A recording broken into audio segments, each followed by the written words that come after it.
কি ব্যাপার? তুমি আজকে কাজে যাবে না? সকাল থেকে যে এখনো শুয়ে আছো। গিন্নি, তোমার দেখছি আমার শুয়ে থাকা সহ্য হয় না। আমাকে দেখলেই কি শুধু কাজ করতে মন যায়? অমন কথা বলছো কেন? আমি কি সে কথা বললাম নাকি? তুমি তো প্রতিদিন সকালে উঠে কাজে যাওয়ার জন্য তাড়াহুড়ো লাগিয়ে দাও। আজকে কোনো তাড়াহুড়ো দেখছি না, সেজন্যই বললাম আর কি। আজকে কি বার বলো তো গিন্নি? তোমার কি মনে আছে না ভুলে গেছো? ও, আজ তো রবিবার। তোমার তো আজকে কারখানায় ছুটি। সেটা তো আমি একদমই ভুলে গেছিলাম। তাহলে বলো গিন্নি, এই সারা দিন যদি তুমি আমাকে সন্দেহের চোখে দেখো, তাহলে ছুটির দিনগুলো আমি উপভোগ করব কিভাবে? না গো, প্রতিদিন যেটা করো সেটা হঠাৎ করে একদিন বন্ধ হয়ে গেলে কেমন যেন একটা লাগে না? সেই জন্যই আর কি আমি বলছিলাম। আচ্ছা গিন্নি, আমি একটা কথা ভাবছিলাম। তুমি বলো দেখি আমি সিদ্ধান্তটা ঠিকঠাক নিচ্ছি কিনা। কি কথা আগে বলো তো? যা বলবার তাড়াতাড়ি বলো। আমার কিন্তু কাজ আছে, এই বলে দিলাম। ভাবছিলাম আমি আর তুমি মিলে পলাশের বাড়ি থেকে একবার ঘুরে আসবো। তোমার পলাশকে মনে আছে, আমার বন্ধু? হ্যাঁ, মনে থাকবে না কেন? রমার সাথে তো আমার বন্ধুত্ব গড়ে উঠেছিল। তবে ওদের বাড়ি গেছি সেই 2 বছর হয়ে গেছে। ওরাও আমাদের বাড়ি আর আসে না। একবার গেলে ভালোই হয়। হ্যাঁ, ঠিকই বলেছ। আমার মনে হয় ওরা আমাদের কথা ভুলিয়ে গেছে। আবার এটাও হতে পারে তারা তো শহরে আসতে অতটা স্বচ্ছন্দ বোধ করে না, তাই জন্য বোধহয় ইচ্ছাকৃতভাবে আসেনি। তাহলে এক কাজ করা যাক গিন্নি, আমরা আজকেই চলো বেরিয়ে পড়ি। এই তো সবে সকাল, দুপুরের আগে আশা করছি পৌঁছে যাব। ঠিকই বলেছ। দুপুরের আগে গিয়ে আমরা তোমার বন্ধুকে একদম চমকে দেব। হ্যাঁ, তাহলে তাড়াতাড়ি কিছু জামা কাপড় গুছিয়ে নাও গিন্নি, চলো যাওয়া যাক। কই গিন্নি, কোথায় গেলে তুমি? আমি জমি থেকে ফিরলাম গো। ভালো করেছো। আজকে রবিবারের দিন তুমি তাড়াতাড়ি কাজ থেকে ফিরে এলে আমার খুব আনন্দ হয়। গিন্নি, আজকে বাজারে যেতে হবে তো। রোববার দিন একটু ভালো মন্দ না খেলে হয়? হ্যাঁ, তুমি অবশ্যই বাজারে যাবে। তার আগে দুটো কিছু খেয়ে নাও। খালি পেটে এভাবে কোথাও যাওয়ার কোনো মানে হয় না। ঠিক আছে, তবে তাই হোক। তাহলে আমাকে দুটোখানি খেতে দিয়ে দাও।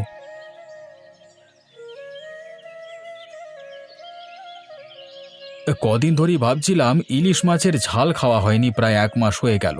হাতে তেমন টাকা পয়সাও জমছে না। জমলে একটা বড় দেখে ইলিশ মাছ নিয়ে চলে আসা যায়। তোমার যখন হাতে টাকা আসবে তখন তুমি নিয়ে যাবে। ওসব নিয়ে বেশি চিন্তা করে কোনো লাভ নেই। তবে তুমি যাই বলো গিন্নি, আজকে আমি একটু মাংস নিয়ে আসবো। অনেকদিন বেশ মাংস খাওয়া হয়নি। আচ্ছা, নিয়ে এসো। আজকে গরম গরম মাংসের ঝোল আর ভাত খাবো। তবে একটা কথা শোনো, আমার সকাল থেকেই না কেমন যেন মনে হচ্ছে আমাদের ঘরে আজ কোনো অতিথি আসতে পারে। তাই জন্য তুমি মাংসটা একটু বেশি করে এনো, কেমন? সে কি, তোমার হঠাৎ এরকম মনে হওয়ার কারণ কি? আমি যখন সকালে আজকে বাসনগুলো ধুতে যাচ্ছিলাম না, তখন অনেক বাসন হাত থেকে পড়ে গেল। বাসন হাত থেকে পড়া মানে ঘরে অতিথি আসতে পারে। তোমারও না গিন্নি, সেই কোন যুগের সব প্রবাদ তুমি এখনো মেনে চলছো। দেখো, হে সোনাই, বলে দিলাম। তোমাকে আমি যেটা বলছি তুমি সেটাই করবে। ঠিক আছে, তোমার কথার অবাধ্য তো আজ পর্যন্ত কোনোদিন হয়নি। তাই জন্য আমি তোমার বিরুদ্ধে যাব না। তুমি যেমন বলছো তেমনই হবে। আচ্ছা, আমার খাওয়া শেষ গিন্নি। আমি এবার তবে এখন বাজার থেকে একটু ঘুরে আসি, কেমন? দেখো, আমার মনে হয় তোমার বাবার বিরুদ্ধে যাওয়া উচিত হবে না। অতএব তুমি তোমার মতো থাকো আর আমি আমার মতো থাকি। বেশি বাড়াবাড়ি করবার কোনো প্রয়োজন নেই। তোমার তো একবার বাবার সাথে কথা বলবার সাহস নেই। কি বলবো তোমার বাবাকে যে আমরা দুজন দুজনকে পছন্দ করি? তোমার বাবা মানবেন সে কথা? একবার বলে দেখতে দোষ কি? তাহলে তুমি বলো না। আমি তো এখনো পর্যন্ত কোনো কাজকর্ম ঠিক করে করি না। তোমার বাবা কি দেখে তোমার সঙ্গে আমার বিয়ে দেবে? তুমি কি সারা জীবন কাজ না করে থাকবে নাকি? তুমি যদি আমার বাবাকে কিছু না বলো, তাহলে তো আমার বাবা আমার অন্য জায়গায় বিয়ে ঠিক করে দেবেন। আরে, তোমার এখন বিয়ের বয়স হয়েছে নাকি? আগে আমাকে কাজ পেতে দাও, তারপর ঠিক আমি তোমার বাবাকে যে বোঝাবো। বাবা মাকে আগের সপ্তাহেই বলেছে যে আমার জন্য নাকি দেখাশোনা আসবে। তাই নাকি? তুমি কি বলছো কি গো? আমি তো পরিষ্কার না করে দিয়েছি। তাতে বাবা আমার প্রতি খুবই অসন্তুষ্ট হয়েছেন।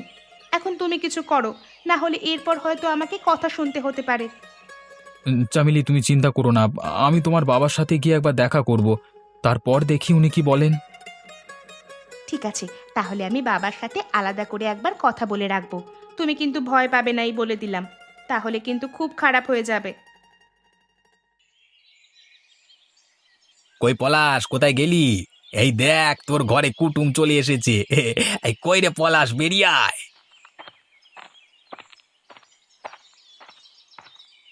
আরে দিব্যেন্দু, তুই! আমি যে ভাবতেই পারছি না তুই এভাবে হঠাৎ করে আমাদের বাড়িতে চলে আসবি।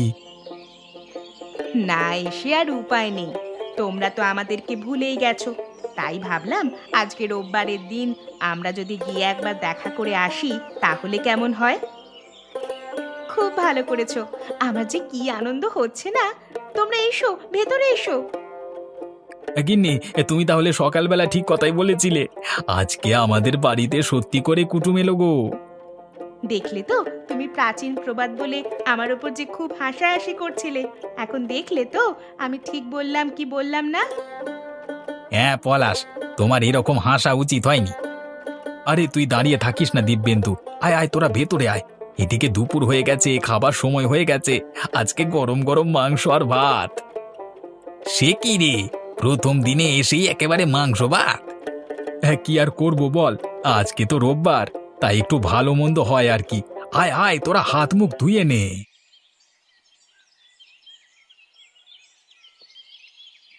বাবা, তোমার সঙ্গে একটা কথা ছিল। তোর সঙ্গে আমার কথা বলতে একদমই ইচ্ছে করছে না। তুই আমার একটা কথাও রাখলি না, আমাকে অপমান করলি। যারা দেখতে আসবে বলেছিল তাদের আমি বারণ করে কি অপমানিতটাই না হলাম।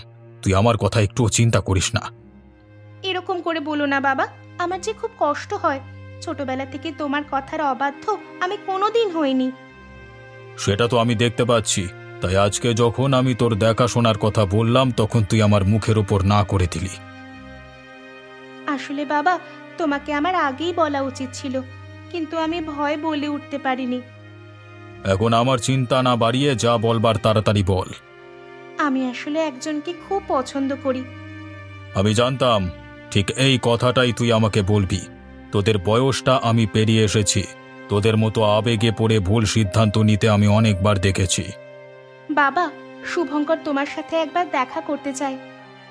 আমি কোনো রকম তেল মারা পছন্দ করি না। আমি কারোর সঙ্গে দেখা করতে পারবো না।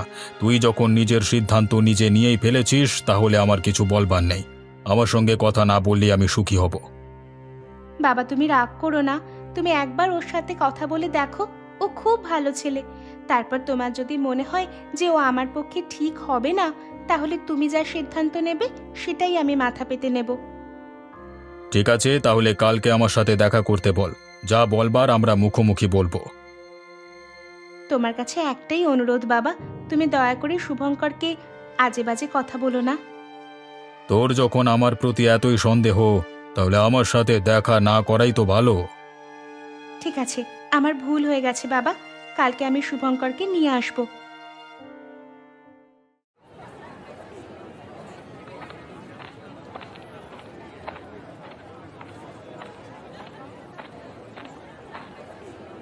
বাহ, গ্রামের বাজারটা তো আগের মতোই রয়ে গেছে। দোকানপাট, লোকজনের গল্পগুজব সবই আগের মতোই আছে। আমার দেখে খুবই ভালো লাগছে। সব কিছুই আগের মতনই আছে, তবে হয়তো ভবিষ্যতে একটা পরিবর্তন দেখতে পারিস। এই কি ধরনের পরিবর্তনের কথা বলছিস? আমি ভাবছি এই বাজারে একটা ফুচকার দোকান দেব। এখানে কেউ ফুচকা তৈরি করে না এবং ফুচকার চাহিদা এখানে অনেক বেশি। তাই জন্য একটা ফুচকার দোকান দিলে আমি ব্যবসার দিক থেকে অনেকটা এগিয়ে থাকতে পারবো।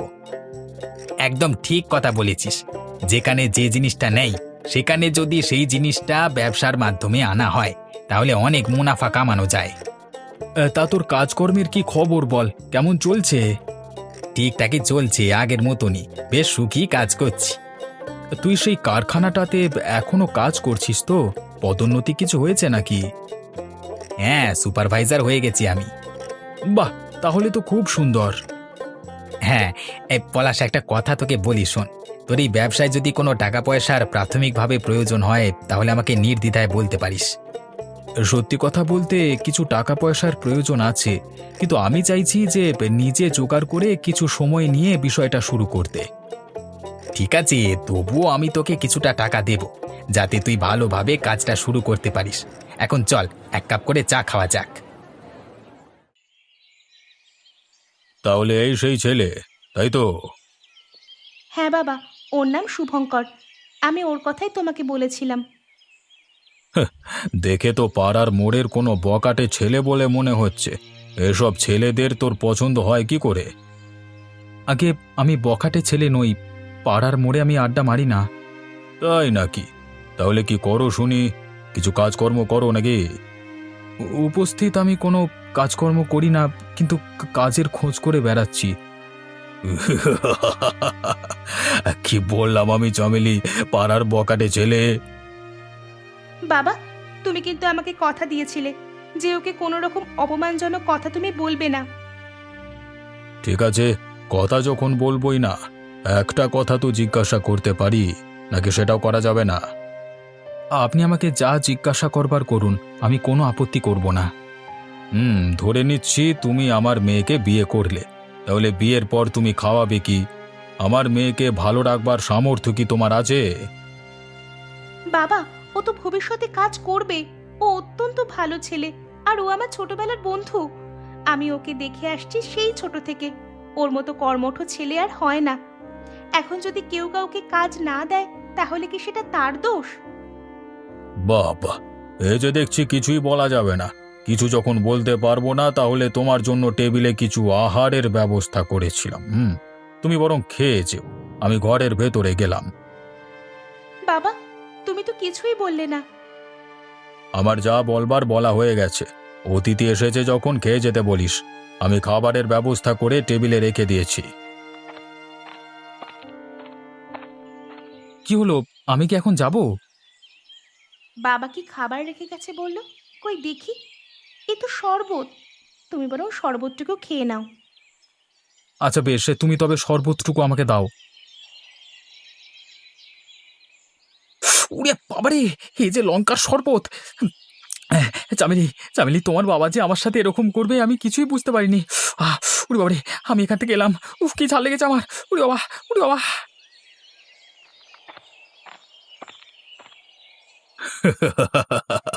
তুই না সত্যি করে মা, লঙ্কা মিশিয়ে রেখেছিলিস নাকি? হ্যাঁ বাবা, ওকে একটু জ্বালাতন করবার ইচ্ছে গেল। আচ্ছা, তুমি যেন ওর সামনে সবসময় গম্ভীর হয়ে থাকবে। ওকে একটা কাজ পাইয়েই ছাড়বো আমি। ছেলেটা খুব ভালো বুঝলি, তোর পছন্দ সত্যি খুব ভালো। শুধু একটা ভালো মতো কাজ পেলে খুব ভালো হয়, আর না হলে আমার ব্যবসা তো আছেই। না বাবা, তুমি কিছুতেই ওকে সেই সুযোগ দেবে না। আগে ওকে নিজের চেষ্টায় কিছু করতে দাও, তারপর যা হবার হবে।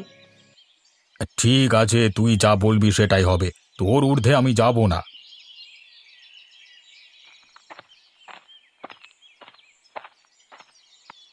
কিরে শুভঙ্কর, কি হলো? তুই এরকম ঝালে হুহা করছিস কেন?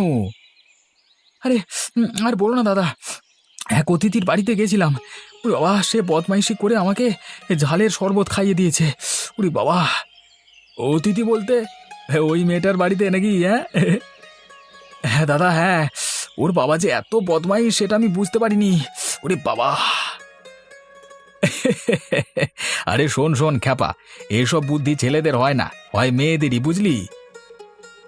তার মানে তুমি কি বলতে চাইছো দাদা? তার মানে তোমার ওই বান্ধবী চামেলি, ওই হয়তো এই কাজটা করেছে, কিন্তু তার বাবার নামে চালিয়ে দিয়েছে, বুঝলে? এটা আবার হতে পারি নাকি দাদা? চামেলি তো আমার সঙ্গে এরকম করবে না। এই জন্যই মেয়েরা বলে ছেলেরা বোকার হদ্দ। এই শোনো, এইসব জিনিস আমাদের সঙ্গে অনেক হয়েছে। তোমাদের বৌদিরা আমাদেরকেও এভাবে জ্বালিয়েছে।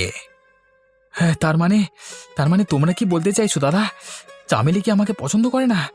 মানে ও নিজেই আমাকে সরাতে চাইছে? ওরে বাবা! ধুর পাগল, এসবের মানে হলো ও তোমাকে খুবই পছন্দ করে, শুধু মাঝে মাঝে একটু উত্তপ্ত করতে ভালোবাসে। তা তুই কি জন্য গিয়েছিলিস ওদের ঘরে? চামেলি আমাকে ডেকেছিল তার বাবার সাথে কথা বলবার জন্য। ওরকম আমাদেরও অনেকবার ডেকেছে, আর আমাদের সাথে ওরকম জিনিস অনেকবার হয়েছে। আমরা তখন যেমন বোকা ছিলাম, তুই এখন তেমন বোকায় আছিস। তাহলে দাদা, কি করে এর প্রতিশোধ নেওয়া যায় বলো তো? তোর বান্ধবী চামেলি কি খেতে সব থেকে ভালোবাসে? ফুচকা ফুচকা, আমাকে দূর দূর থেকে ফুচকা আনতে পাঠায়। এই গ্রামেতে ফুচকা বিশেষ পাওয়া যায় না তো, তাই আর কি। ঠিক আছে, আমার মাথায় একটা পরিকল্পনা আছে, শোন। বাবা তোমাকে ঝাল শরবত খাওয়ালো বলে তুমি যেন কিছু মনে করো না গো। আমি আর কি মনে করব বলো, আমার ভাগ্যটাই এরকম। এখন শুধু একটা কাজ ভালো করে খুঁজতে হবে। ও হ্যাঁ, তোমাকে তো একটা কথা বলাই হয়নি। হ্যাঁ গো, বলো কি বলবে? আমাদের গ্রামে নতুন একটা ফুচকার দোকান বসেছে, চলো না। মনটা খারাপ করছিল, তোমারও দেখছি মনটা খারাপ, তাই জন্য তোমাকে ফুচকা খাওয়াতে নিয়ে যাই। তাই নাকি গো? এখানে ফুচকা বসেছে? তাহলে চলো না গো, আজকেই খেয়ে আসি। যাবে যখন বলছো চলো, কিন্তু বেশি খেও না যেন। হ্যাঁ, আমার কাছে বেশি টাকা নেই। ঠিক আছে, চলোই না। আমি কি বেশি খাই নাকি?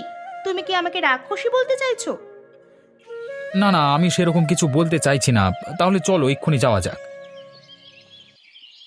ফুচকা খেয়ে যান, ফুচকা খেয়ে যান, একদম সুস্বাদু ফুচকা খেয়ে যান। গ্রামের একদম নতুন ফুচকা আজ থেকে শুরু হলো, যে যত পারেন খেয়ে যান, একদম দারুণ সুস্বাদু ফুচকা।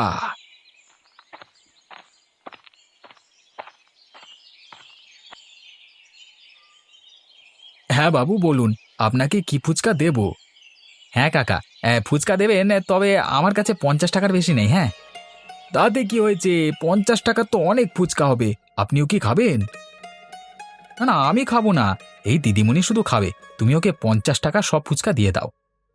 তাড়াতাড়ি দাও, আমি আর অপেক্ষা করতে পারছি না। হ্যাঁ হ্যাঁ মামুনি, এই তো দিচ্ছি।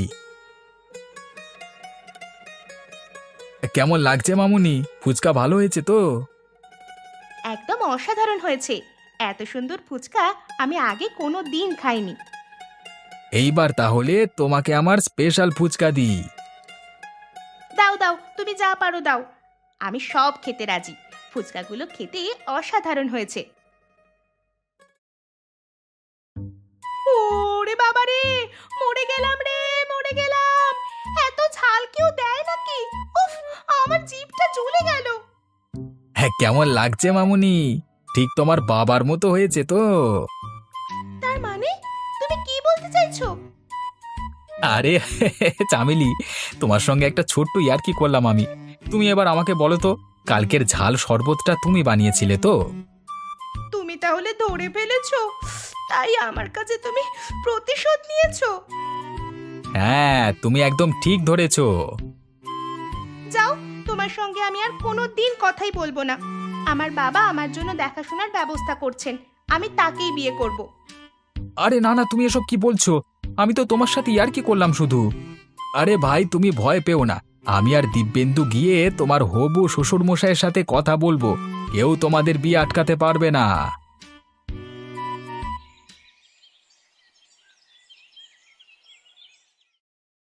আপনি কি সত্যি বলছেন? শুভঙ্কর যে শহরের কারখানায় কাজ পেয়েছে সেটা তো আমি জানতাম না। মানে শুভঙ্কর তো আমাকে বলেনি।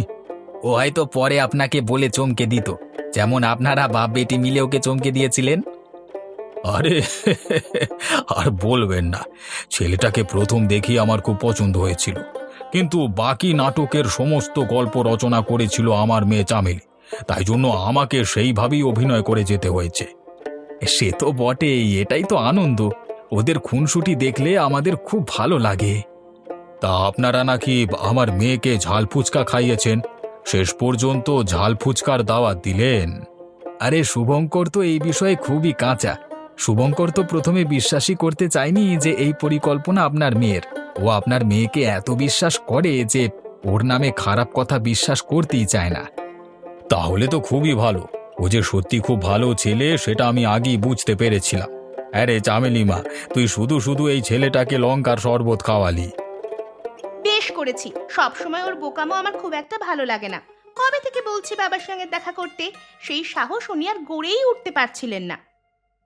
আরে হয় হয়, এরকমই হয়। তোর দাদুর সঙ্গে কি আমি প্রথমেই দেখা করতে পেরেছিলাম? তোর মাও তো আমাকে কত জোর করবার পর তারপর আমি গেছিলাম। তাহলে অনাদি বাবু, ওদের বিয়েটা ঠিক হয়ে থাকলে সব দিক থেকেই তো ভালো হতো। আমি এখন বিয়ে করব না, আর 1 বছর যাক না। দেখেছো আমি কেন রেগে যাই? আমি শুধু বিয়ের কথা বললেই আমাকে এই কথা বলে। আরে মা, তুই এত তাড়াহুড়ো করছিস কেন? ওর নিশ্চয়ই বড় কোনো স্বপ্ন আছে। সেটাকে পূরণ করবার সময় দে। তোকে তো আমি জোর করে কোথাও বিয়ে দিচ্ছি না, তাই না? ঠিক আছে, তোমরা যা বলবে। তবে একটা কথা আমি বলে রাখছি, সাবধানে থেকো, হ্যাঁ? যে কোনো দিন আমিও তোমাকে ঝাল ফুচকার দাওয়াত দিতে পারি।